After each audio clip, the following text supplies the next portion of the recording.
इस नियम के अनुसार अवाष्यशील पदार्थों के विलयनों के लिए अवाष्यशील विलेय पदार्थों के विलयनों के लिए, इस नियम के अनुसार अवाष्यशील विलेय पदार्थों के विलयनों के लिए वाष्प दाब का आपेक्षिक अवनमन,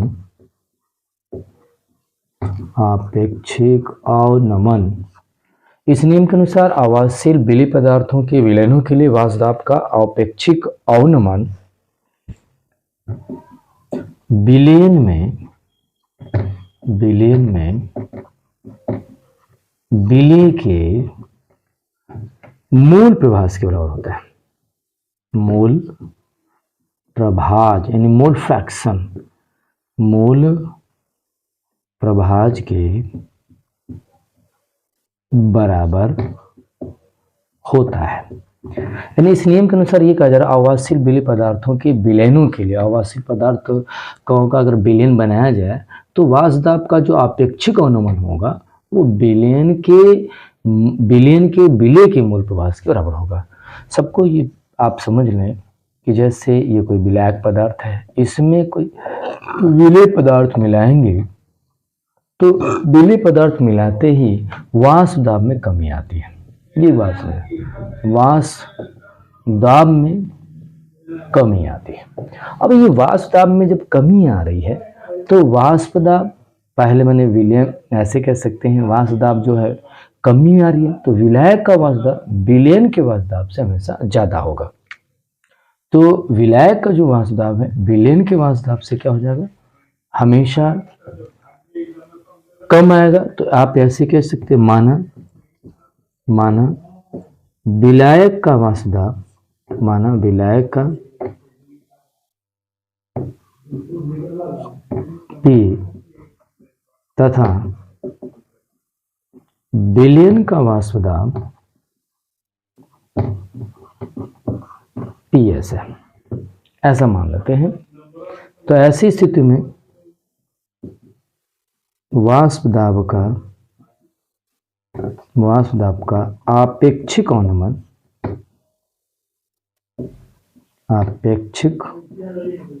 अवनमन विलेय के मूल प्रभाज के बराबर है। वाष्प दाब का आपेक्षिक विलेय के मूल प्रभाज के बराबर होता है। तो अगर हम मान लेते हैं विलायक का वाष्प दाब P है तो P - PS अपॉन P हो जाएगा विलेय का मूल प्रभाज, और यहाँ पे विलेय का मूल प्रभाज N प्लस कैपिटल M। ये विलेय के मोलों की संख्या है, विलेय के मोलों की संख्या है। ये आपका N जो है, ये आपका है, तो ये स्मॉल n जो है विलेय के मोलों की संख्या, कैपिटल N जो है विलायक के मोलों की संख्या है, विलायक मोलों की संख्या है। तो आप ऐसा लिख सकते हैं P - PS upon P small n बटा के स्मॉल n धन कैपिटल N। एक फॉर्मूला ये बन के आ जाता है। लेकिन आप ये सोचिए, यदि विलयन तनु हो, तब तनु होने पर क्या होगा, स्मॉल n धन कैपिटल N लगभग बराबर कैपिटल N हो जाएगा। तो आप ले सकते हैं P - PS upon P small n बटा के कैपिटल, स्मॉल w बटा के स्मॉल m, कैपिटल W बटा के कैपिटल M हो जाता है। तो यहाँ पे स्मॉल W बटा के स्मॉल m हो जाएगा, और ये कैपिटल M बटा के, आप ऐसे लिख सकते हैं कैपिटल M बटा के कैपिटल W। एक रिलेशन बन के आ जाएगा P - PS अपॉन P बराबर स्मॉल W बटा के स्मॉल m गुणते कैपिटल W बटा के, यानी कैपिटल M बटा के कैपिटल W। ये एक ऐसा रिलेशन है जो किसी भी पदार्थ के अंदर का जो किसी भी विलेय पदार्थ के भार, अणुभार, विलय का अणुभार, भार, वाष्प दाब, इन सब के बीच के आकलन किया जा सकता है। यदि तनु विलयन ना हो, अगर यही है आपका ये वाला, इस फॉर्मूले से अगर देखें P minus p s upon p हो जाएगा, यन होगा, स्मॉल डब्ल्यू स्मॉल एन होगा, स्मॉल डब्ल्यू स्मॉल एम, कैपिटल डब्ल्यू बटा के कैपिटल एम। तो ये इस फॉर्मूले को सीधे यदि विलयन तनु नहीं है तो आप इस फॉर्मूले पर लगा सकते हैं, इसका आप स्क्रीनशॉट ले सकते हैं। ये बहुत उपयोगी है। अब आगे जो राउल्ट का नियम है वो केवल तनु विलयनों पर लागू होता है। सबसे खास बात है कि तनु विलयनों पर लागू होता है और ऐसे पदार्थों के विलयनों पर भी लागू नहीं होता। ऐसे पदार्थों के विलयन पर लागू नहीं होता जहां पदार्थ यानी आवासीय पदार्थ, पदार्थ से मतलब क्या है, आवासीय पदार्थ, जहां पदार्थ विलायक से रासायनिक क्रिया करता हूं, विलायक से रासायनिक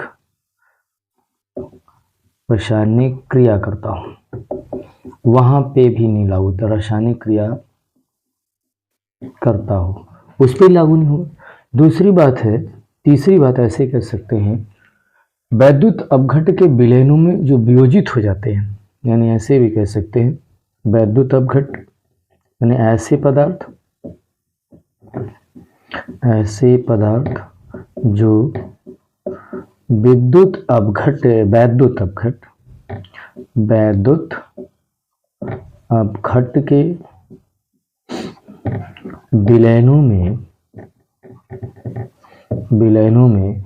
वियोजित हो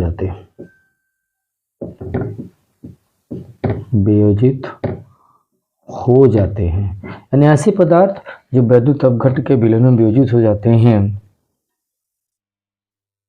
ठीक है, वियोजित हो जाते हैं, उन विलयनों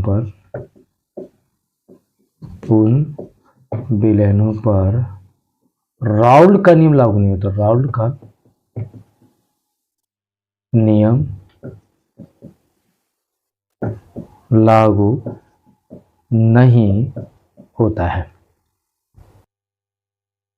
उन पदार्थों के विलयनों पर भी नहीं लागू होता, उन पदार्थों के विलयनों पर लागू नहीं होता, उन पदार्थों के विलयनों पर लागू नहीं होता जो पदार्थ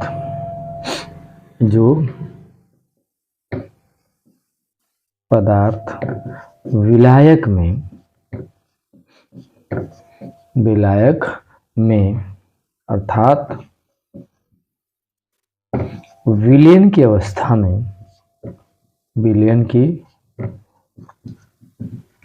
में संगुणित होते हैं, उन पे भी लागू नहीं होता। संगुणित मतलब जुड़ करके बड़ा अणु बना लेना, जहाँ बड़े अणु बनाएंगे वहाँ पे भी आपका राउल्ट का नियम लागू होगा, जहाँ पे अणुओं की संख्या बढ़ जाएगी वहाँ पे भी लागू नहीं होगा। और ऐसे पदार्थों माने कि आवासीय, जब पदार्थ का विलयन बनाया जाए, आवासीय पदार्थ विलयन बनाया जाए और रासायनिक क्रिया करने लगे विलायक से, तो भी लागू नहीं होगा। और तनु विलयन बस केवल किस पे लागू हो रहा है, केवल तनु विलयनों पर लागू होता है, और शेष जितनी बातें 3 बताई जा रही पॉइंट्स, इस पे लागू नहीं होता है। तो प्रश्न में कई बार पूछ देता है राउल्ट के नियम को परिभाषित कीजिए और राउल्ट के नियम की सीमाएं भी लिखिए। आधारित क्वेश्चन को देखा जाएगा और इसमें ये दिया है कि किसी पदार्थ के 18.1 ग्राम को 100 ग्राम जल में घोला जाए तो विलयन का वाष्प दाब 87 मिमी पाया जाता है। यदि इसी ताप पर जल का वाष्प दाब 92 मिमी है तो 92 मिमी के आधार पर प्रश्न को लगाने का प्रयत्न करेंगे। तो पहले तो जो डाटा दिया उसको आप ले लीजिए, या तो क्वेश्चन में जो पूछ रहा है उस हिसाब से करेंगे। तो राउल्ट का नियम लगा देंगे। क्या कौन सा नियम है? राउल्ट के नियम से। राउल्ट के नियम से क्या कहता है? राउल्ट का नियम ये कह रहा है कि P minus p s upon p, n बटा k N plus capital N. ये तो फॉर्मूला है लेकिन बिलियन यदि तनु है तो P minus p s upon p हो जाएगा एन बटा के कैपिटल एन। अब यहाँ पे कहीं पे मोलों की संख्या नहीं दी गई है, भार अणुभार की बात कर रहा है, तो उसी हिसाब से इसको लगाने का प्रयत्न करेंगे हम लोग। तो यहाँ पे आप देख सकते हैं स्मॉल डब्ल्यू बटे की स्मॉल एम और कैपिटल डब्ल्यू बटे कैपिटल एम। विलायक का भार विलेय का भार बटे विलेय का अणुभार, विलायक का भार बटे विलायक का अणुभार हो जाता है। तो P minus p s upon p हो जाता है स्मॉल डब्ल्यू बटे की स्मॉल एम और कैपिटल एम बटा के कैपिटल डब्ल्यू। इस तरह से क्वेश्चन को हल कर सकते हैं। तो यहाँ पे P क्या है, विलायक का वाष्पदाब है, ये कितना है आपका 92 दिया गया है, क्योंकि यहाँ पे देखिए लिख रहा है यदि इसी ताप पर जल का वाष्पदाब, तो विलायक का वाष्पदाब है, क्योंकि आप प्रश्न जानते हैं कि ये जनरली आप समझ जाइए कि जब भी आवासीय पदार्थों का विलयन बनाते हैं तो वाष्पदाब क्या होता है, कम हो जाता है। तो विलायक का वाष्पदाब ज़्यादा होगा और विलयन का वाष्पदाब कम होगा। तो 92 माइनस 87 हो गया और फिर यहाँ पे 92 जाएगा। विलेय का भार कितना है 18.1 है। अणु भार कितना है विलेय का, तो विलेय के अणु भार को देखें तो यही तो ज्ञात करना है, विलेय अर्थात पदार्थ का अणु भार, तो ये तो ज्ञात करना है। और जल का अणु भार कितना है 18 होता है, क्योंकि जल का अणु भार निकालेंगे 2 गुणित 1 धन 16 18 कर देंगे। और यहाँ पे कैपिटल डब्ल्यू का मान यानी 100 ग्राम है, तो आप 100 ग्राम कर देंगे। अब ये हमको इधर ले जाइए, इसको घटा दीजिए, तो 92 में से आपका 87 चला जाएगा। तो 92 में 87 जाएगा तो आपका 5 बच जाएगा, क्योंकि 3 ये और 2 5 बटा के 92 एंड 5 अपॉन 92 यानी 5 बटा के 92 और 18.1 बटा की स्मॉल एन, ये 18 जाएगा आपका 100। अब इसको ले जाके इधर यम आपको चाहिए तो आप यम बराबर लिख सकते हैं। ये वाली बात आप देखें, तो यम आपको चाहिए तो आप इसको यहाँ पे लाइए, ये वाला इधर गुड़ा जाए, नहीं सब नीचे हो जाएगा। तो 18.1 गुणते 18 हो जाएगा और 92 हो जाएगा, और 92 हो जा रहा है, बल्कि 87 किसका दिया, बिलियन का दिया। तो ये आपका तो P minus p s upon P होना चाहिए, ठीक है। इसमें वाष्पदाब का अपेक्षित अनुमान निकाल लेते हैं, तो 92 जाएगा। अब 92 बड़े आप क्वेश्चन को हल करेंगे तो आपकी वैल्यू जो इसकी जो वैल्यू हो जाएगी, इसका जो मान होगा आपका, अब इस क्वेश्चन को आप देखेंगे तो ये आपका जो है विलयन का जो वाष्पदाब है वो 92 है।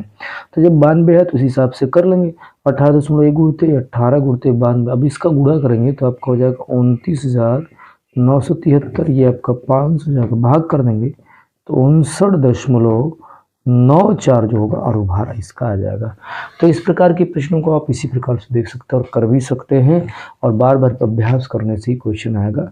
ये भी क्वेश्चन कई बार पूछा गया, इस तरह के भी क्वेश्चन कई बार बोर्ड में पूछे गए हैं, और इस प्रकार के क्वेश्चनों का अभ्यास करने से ही आप राउल्ट के नियमों पर आधारित क्वेश्चन को यूपी बोर्ड में या अन्य बोर्डों में कर सकते हैं।